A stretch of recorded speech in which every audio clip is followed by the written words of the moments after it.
Bonjour à tous et à toutes, bienvenue dans cette nouvelle vidéo d'actualité fiscale qui vous est présentée par Solutax, une solution clé en main, fiable, rapide et sécurisée pour vos contributions à la formation professionnelle et à la taxe d'apprentissage. Alors vous avez été très nombreux à nous interroger sur le 13% de la taxe d'apprentissage et ça va être le sujet de cette vidéo. Nous allons pouvoir vous répondre à 3 questions. La première question est de savoir quels sont les établissements éligibles au 13% de la taxe d'apprentissage. Deuxième question, où trouver les listes des établissements éligibles au 13% de la taxe d'apprentissage? Et enfin, comment se libérer du 13% de la taxe d'apprentissage? Alors première question, quels sont les établissements éligibles au 13% de la taxe d'apprentissage? Comme vous le savez, le 13% est une part de la taxe d'apprentissage qui peut être libérée librement par les entreprises. Libérée auprès d'établissements qui ont le droit de recevoir ce fameux 13%, autrement appelé parfois solde et encore historiquement appelé hors quota. Donc peuvent être habilités à percevoir le solde, le 13% donc de la taxe d'apprentissage, un ensemble d'établissements qui sont listés au Code du travail à l'article L 6241.5 du Code du travail. C'est une liste d'établissements parmi lesquels on va retrouver des établissements d'enseignement technologique et professionnel qui conduisent à des diplômes enregistrés au répertoire national de la certification professionnelle d'IRNCP, ainsi que des organismes participant au service public de l'orientation tout au long de la vie.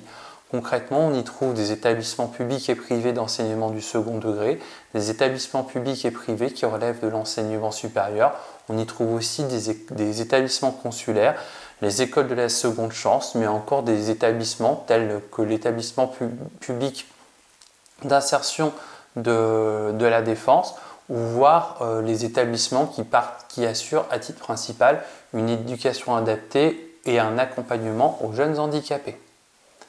Alors, où trouver la liste des établissements habilités?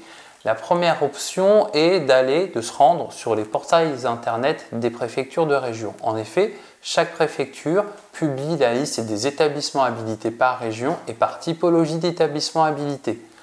La deuxième solution est bien évidemment d'utiliser Solutax, puisque l'ensemble des établissements habilités à percevoir le 13% sont directement intégrés à Solutax.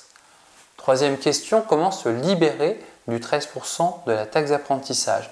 La première solution est le principe d'affectation directe, c'est-à-dire que vous, entreprise, vous allez affecter directement des dépenses vers un ou plusieurs établissements qui seront donc déduites du 13% de la taxe d'apprentissage.